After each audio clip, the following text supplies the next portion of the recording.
hargailah umat Islam.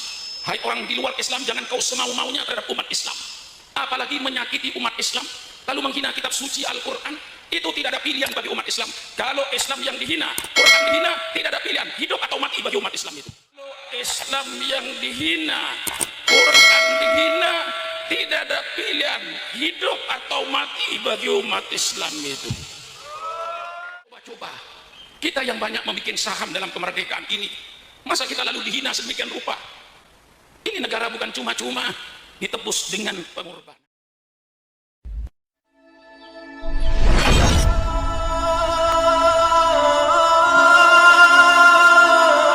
Isinya cuma dua, tinggal kau pilih, mau berkorban atau mau jadi korban.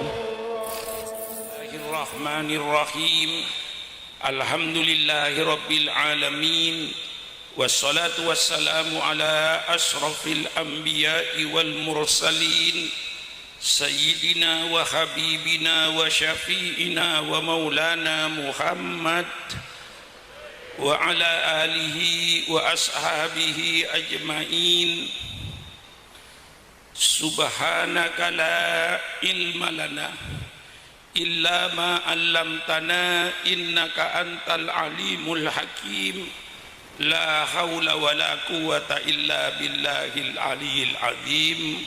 Amma ba'du. Para alim ulama yang saya muliakan, para habaib yang saya muliakan, seluruh pejabat-pejabat pemerintah setempat yang saya hormati, hadirin dan hadirat sekalian yang berbahagia, wabil khusus kepada panitia Al-Mukarram Kiai Saiful Qahar. Terlebih dahulu saya sampaikan ucapan terima kasih. Terima kasih atas segala usahanya, terima kasih atas segala kegiatannya, dan saya tidak lupa pula terima kasih atas segala pengorbanannya. Karena saya yakin tidak ada satu kemauan, tidak ada satu keinginan, tidak ada satu cita-cita yang akan berhasil tanpa adanya pengorbanan. Negara Kesatuan Republik Indonesia terwujud ini bukan hadiah dari Belanda. Negara Kesatuan Republik Indonesia merdeka berdaulat bukan hadiah dari Jepang, tapi kemerdekaan ini ditebus oleh seluruh rakyat Indonesia dengan tetesan darah dan cucuran air mata seluruh rakyat Indonesia. Barulah terwujud Negara Kesatuan Republik Indonesia. Kalau ditanya siapa yang paling banyak sahamnya, andilnya di dalam menegakkan Negara Kesatuan Republik Indonesia, sering saya jawab, kalau Anda ingin tahu andilnya, sahamnya umat Islam, tolong periksa oleh saudara, adakan sensus kuburan. Bukan kuburan umum yang saya maksud, yaitu kuburan Taman Pahlawan. Coba sensus Taman Pahlawan dari Aceh sampai Merauke, masuk ke Taman Pahlawan, lalu tanya nama siapa, agama apa, nama siapa, agama apa, nama siapa, agama apa, saya yakin 99% adalah darahnya umat Islam untuk menegakkan Negara Kesatuan Republik Indonesia ini.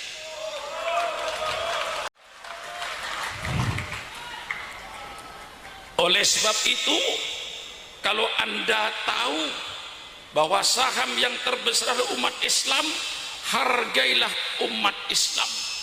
Hai orang di luar Islam, jangan kau semau-maunya terhadap umat Islam, apalagi menyakiti umat Islam lalu menghina kitab suci Al-Quran. Itu tidak ada pilihan bagi umat Islam. Kalau Islam yang dihina, Quran dihina, tidak ada pilihan hidup atau mati bagi umat Islam itu. Mati itu aja, tidak ada pilihan. Saya katakan itu jangan coba-coba. Kita yang banyak membuat saham dalam kemerdekaan ini, masa kita lalu dihina sedemikian rupa? Ini negara bukan cuma-cuma ditebus dengan pengorbanan.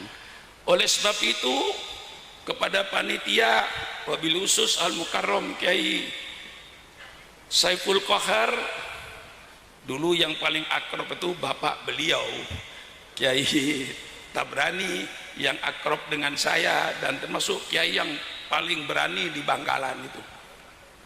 Karena waktu itu tidak ada kiai yang berani ngundang saya pidato, kiai, kecuali Kiai Tabrani yang berani mengundang saya pidato sedang kejam-kejamnya Golkar pada waktu itu, bukan Golkar sekarang, Golkar dulu.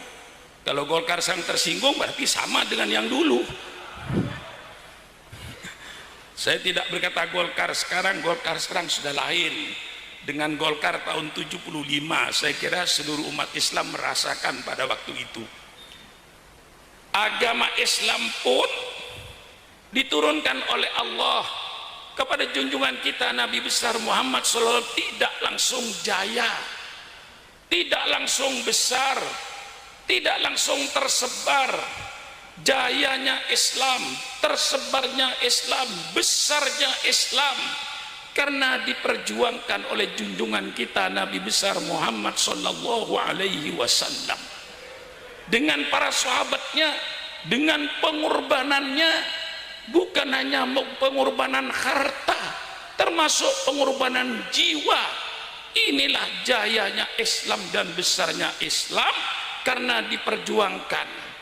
Maka umat Islam di Bangkalan, kau jangan mimpi Islam akan jaya, kau jangan mimpi Islam akan besar kalau tidak diperjuangkan oleh umat Islam yang ada di Bangkalan ini.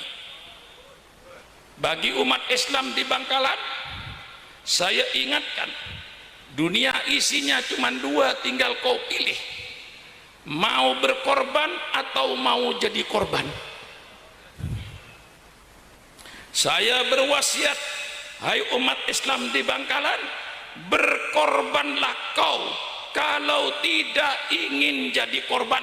Kalau sudah jadi korban, tidak perlu berkorban lagi, sudah jadi korban.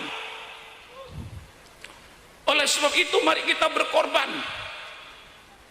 Berkorban harta, keluarkan sebagian hartanya untuk Islam, kayak para sahabat-sahabat Rasulullah, untuk pesantren, untuk madrasah, untuk membesarkan Islam, sehingga Islam nanti akan jadi jaya. Saya mau tanya sama umat Islam di Kelampes Bangkalan ini, cintakah saudara kepada Islam? Kurang kompak. Masih ada yang tidak cinta. Cintakah saudara kepada Islam? Saya pinjem kata-kata anak muda, ya, kata anak muda. Cinta itu sama dengan pengorbanan. Tidak berani berkorban, jangan coba-coba main cinta. Cinta tanpa pengorbanan, cinta palsu, omong kosong. Betul apa tidak? Betul apa tidak? Cintakah saudara kepada Islam? Cintakah saudara kepada Islam? Tanya pada dirinya, berapa persen kekayaan saudara yang sudah lepaskan untuk Islam? Berapa persen kekayaan saudara yang sudah korbankan untuk Islam? Berapa persen pikiran saudara yang sudah korbankan untuk Islam? Berapa persen tenaga saudara yang sudah korbankan untuk Islam? Kalau tidak ada, berarti sudah cinta palsu, omong kosong. Betul apa tidak? Cinta sama Islam, berapa persen kekayaannya yang sudah disumbangkan ke masjid? Berapa persen kekayaannya untuk pesantren? Berapa persen kekayaannya untuk madrasah? Berapa persen kekayaan untuk fakir miskin? Tolong tanya kepada dirinya yang berkata cinta kepada Islam. Kalau berkata cinta tapi ternyata tidak ada pengorbanannya, berarti cinta pal omong kok. Maka saya anjurkan saudara harus berpikir ketika saudara sholat subuh baca kunut, Allahumma hdini fi man hadait wa afini fi man afait wa tawallani fi man tawallait wa barik li fi ma a'tait wa qini bi rahmatika syarra ma qadait. Pernahkah Bapak berpikir pada waktu itu, apakah anak saya baca kunut seperti saya? Apakah anak saya sudah beraliran lain yang anti kunut? Tanya pada dirinya malam ini. Kalau bapak dan ibu-ibu sujud kepada Allah, subhana rabbiyal a'la wa bihamdi, subhana rabbiyal a'la wa bihamdi, subhana rabbiyal a'la wa bihamdi. Pernahkah bapak dan ibu terpikir, apakah anak saya nanti masih sujud seperti saya? Apakah cucu saya nanti masih sujud seperti saya? Atau sudah beragama lain? Na'udzu billah. Dalam Al-Quran dikatakan, am kuntum syuhada'a idza hadara ya'qubal maut idza qala li banihi ma ta'buduna min ba'di qalu na'budu ilahaka wa ilaha abaika Ibrahim wa Ismail wa Ishaq ilaha wahida wa nahnu lahu muslimun. Tidakkah kalian saksikan ketika sakaratul maut datang kepada Nabi Yakub? Nabi Yakub rasanya berat untuk mengeluarkan napasnya, berat rasanya sakaratul mautnya. Mengapa Nabi Yakub merasa berat untuk sakaratul maut? Karena Nabi Yakub berpikir tentang anak-anaknya. Nabi Yakub bukan khawatir takut anaknya tidak makan, tidak. Nabi Yakub bukan khawatir takut anaknya tidak punya rumah, tidak. Nabi Yakub bukan khawatir takut anaknya tidak makan, tidak. Apa yang dikhawatirkan Nabi Yakub? Apa yang akan kalian sembah nanti setelah saya meninggal dunia? Am kuntum syuhada'a idh hadara Yaqubal maut idh qala li banihi ma ta'buduna min ba'di? Apa yang akan kalian sembah wahai anak-anakku setelah saya meninggal dunia nanti? Qalu na'budu ilahaka wa ilaha abaika Ibrahim wa Ismail wa Ishaq ilaha wahida wa nahnu lahu muslimun. Wahai ayahku, kami akan menyembah Tuhan ayahku, Tuhannya bapak-bapak kami, Nabi Ibrahim, Nabi Ismail, Nabi Ishaq. Ilaha wahida, Allah yang Maha Esa. Mendengar anaknya kompak akan sujud kepada Allah yang Maha Esa, barulah Nabi Yakub sakaratul maut. Nah, pikiran Nabi Yakub mau saya pindahkan kepada pikiran orang-orang Bangkalan ini, supaya berpikiran seperti Nabi Yakub. Jangan cuma berpikiran perut aja. Pikiran Nabi Yakub saya pindahkan kepada umat Islam di Bangkalan ini. Apakah anak kita nanti masih sujud seperti kita? Apakah anak kita masih marhabanan?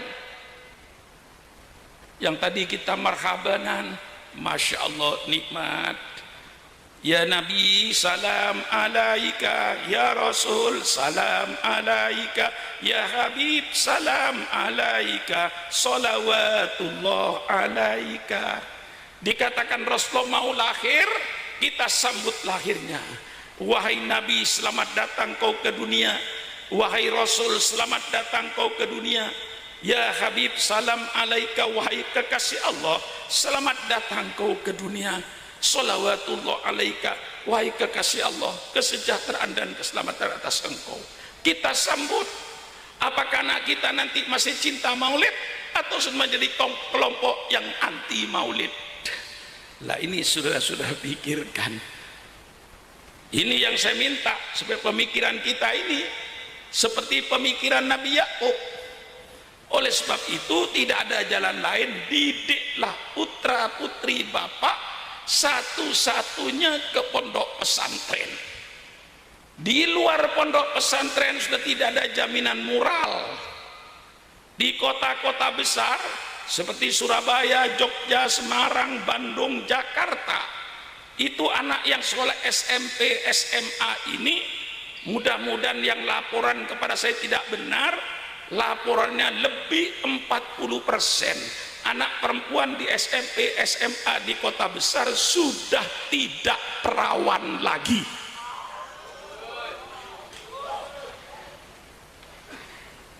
Lah ini, oleh sebab itu satu-satunya penyelamatan anak kita, ku anfusakum wa ahlikum naro, jagalah dirimu dan jagalah keluarga-keluargamu dari api neraka. Sayang anak, selamatkan anak bapak dari api neraka. Bukan sayang anak-anak sekolahnya di SMP, di SMA, perguruan tinggi, dapat gelar insinyur, tidak sholat jadi dokter, tidak sholat jadi profesor, tidak sholat. Untuk apa itu semuanya? Lah disinilah kepentingan kita menyelamatkan anak kita. Alhamdulillah masih banyak pondok-pondok pesantren untuk mendidik anak-anak kita tidak terpengaruh oleh kebudayaan dan peradaban-peradaban yang datang dari barat. Cuci anak kita dengan kitab suci Al-Quran, cuci jiwa anak kita dengan sunnah Rasulullah, sehingga melahirkan anak muda, pemuda-pemuda yang bertakwa kepada Allah dan berakhlakul karimah. Ini saudara-saudara, maka di antara peringatan Maulid ini untuk memperingatin kita. Mari seluruhnya pasang niat. Mengapa kita memperingati Maulid? Niat pertama karena cinta kepada junjungan kita Nabi besar Muhammad sallallahu alaihi wasallam. Jadi tergantung kepada niatnya. Saya ajak niat pertama karena cinta kepada Allah dan Rasulnya. Mengapa saya mengajak niat? Ketika Allah subhanahu wa ta'ala memuji orang-orang yang hijrah dari Mekah ke Madinah, barangkali Allah memuji mereka tidak kurang dari 9 kali. Kemudian Sayyidina Umar ibnul Khattab bertanya, ya Rasulullah, apakah semua orang yang hijrah ke Madinah itu seluruhnya mendapat pahala dari Allah? Atas pertanyaan Sayyidina Umar ibnul Khattab inilah Rasulullah sallallahu alaihi wasallam mengeluarkan hadisnya yang masyhur, diriwayatkan oleh Imam Bukhari radhiyallahu an, innamal a'malu binniyat wa innama likulli imri'in ma nawa, faman kanat hijratuhu ila Allah wa rasulih fa hijratuhu ila Allah wa rasulih au imra'atin yang kedua fa hijratuhu ila ma hajara ilaihi au kama qala Rasulullah sallallahu alaihi wasallam. Bersabda Rasulullah sallallahu alaihi wasallam, innamal a'malu binniyat, sesungguhnya segala pekerjaan itu hanya tergantung kepada niatnya. Nah, niatnya untuk kepentingan dunia, ia hanya dapat dunianya, jangan mengharapkan pahala dari Allah. Barang siapa yang hijrahnya dari Mekah ke Madinah hanya karena ingin kawin dengan gadis-gadis yang ada di Madinah, maka dia dapat kawinnya dengan perempuan itu. Jangan mengharapkan